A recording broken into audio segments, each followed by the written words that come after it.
Hello, welcome to Tina's Easy, Fast, Simple, and Delicious K Diner. Today, ta-da, we're gonna make soup. Korea's very representative soup is kimchi jjigae, kimchi soup. I introduced you already, right? One other one, we call it miyeokguk. It's a seaweed soup, and that's one of my favorite. But I thought like other foreign people, foreign friends, will not like this, won't like this because it's, the texture of the seaweed when you put it in the hot water is very slippery and, doesn't feel really good. So I thought they don't like it, but once they taste it, they really, really liked it, because when we have like a breakfast buffet at the hotel in the morning, I kind of introduced them what it is. And once they tasted it, they fell in love with this seaweed soup. Anyways, trust me and try this, okay? So what to prepare is, of course, the seaweed. Even it looks very small, it says it's for 8%. Only 20 gram, but 8%. This one looks a bit bigger, and it says 25 gram, so 10%. Don't make any mistake because usually they sell it in a very big package and it's very cheap. So you kind of, oh, it's very cheap, so I should go for the bigger one. And if you put everything in it, that's gonna be 400 people or 200 people. So today, let's go for 8%, okay? Let's see inside.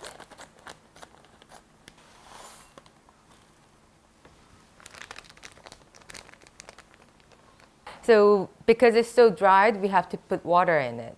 So we'll put water later. What to prepare is we need seaweed, black pepper, salt, soy sauce, sesame oil, and this is the only new one. I'll explain it to you later. And onion and beef.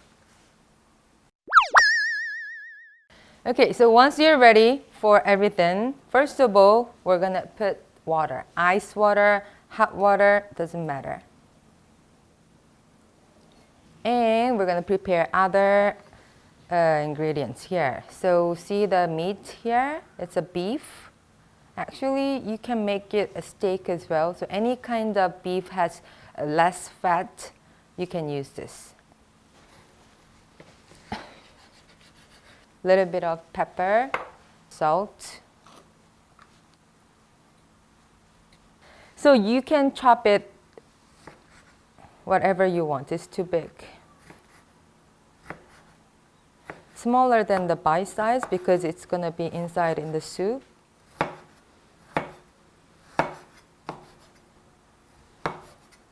And we're going to put it in the pot.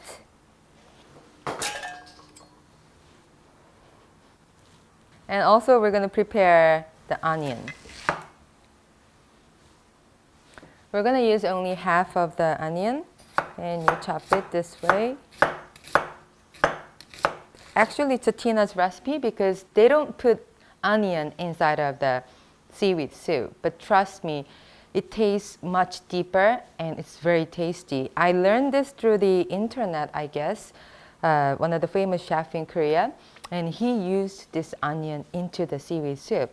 And I tried it. And it was really, really good. So ever since that, I always put onions in it. So we're gonna use this later. So first of all, we're gonna cook meat. I'm gonna put a little bit of sesame oil here.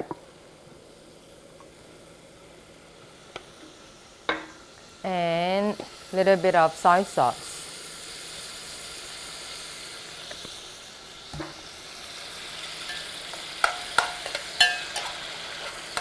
So you have to stir until it gets cooked, completely cooked. Smells good already. If you like the soy sauce flavor more, then you can put a little bit more of soy sauce. But I like salt flavor more, so I just put a little bit in here with the sesame oil. After it gets all cooked, I'm gonna put onions inside.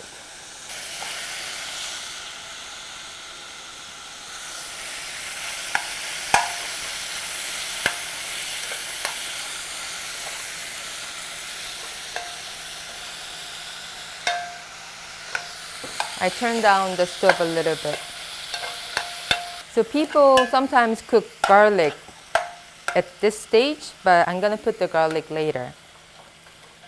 I didn't say garlic in the very beginning because it's one of the Tina's recipe to when to put it in. When it gets like a crystal clear, not white, then it's time for us to put the seaweed.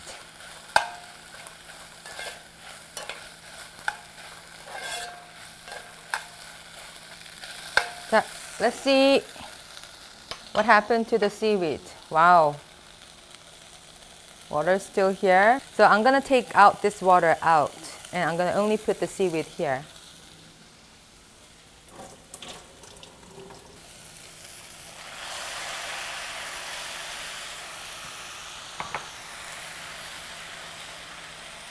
So until now, we didn't put any waters in it, only the seaweed, sesame oil, and soy sauce.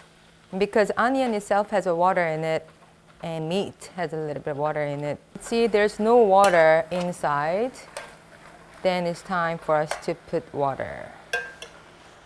Ready? We need a lot more water. So.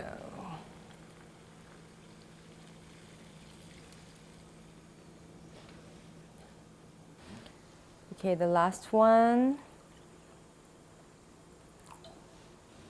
And we're gonna wait till it's boiling. So Korean people eat seaweed soup on a birthday. And when mother deliver their child, they are eating seaweed soup for 1 month. That's like a Korean rule for the mother because of course, it's good for their health. It's good the blood circulation and has a lot of good ingredients there like vitamins and everything. Maybe that's why every birthday Korean people thinks that eating this seaweed soup is very important. So remember, if you have like Korean boyfriend or girlfriend, prepare this seaweed soup for their birthday party, okay? Wow, it's boiling now. So it's time to put the garlic. So when you put garlic with the meat, when you're stirring it, when you're frying it, because garlic's kind of burning, so then you're losing garlic's real flavor there. So my recipe is you put garlic at the very end, so you can still feel the garlic's flavor here.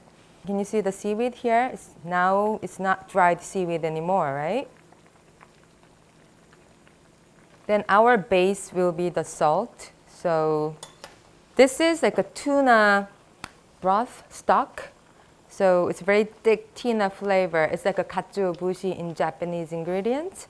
So I use this a little bit. One. Seaweed lives in the sea and the tuna lives in the sea, so they're,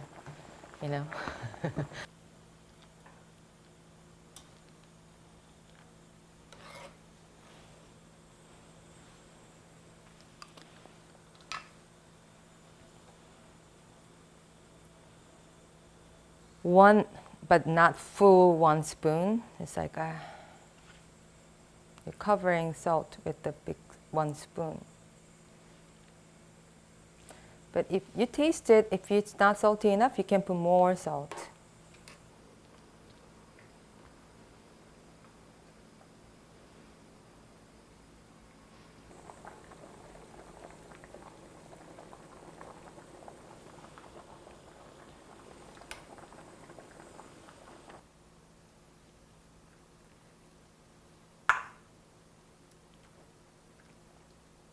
So you put enough seaweed and meat and soup at the end.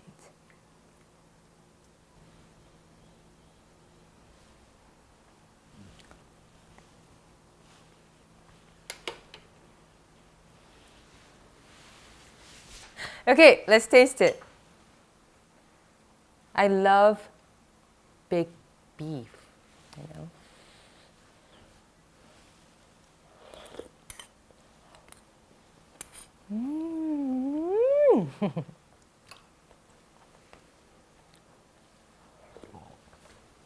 The beef is very tender because we already cooked and then we boiled.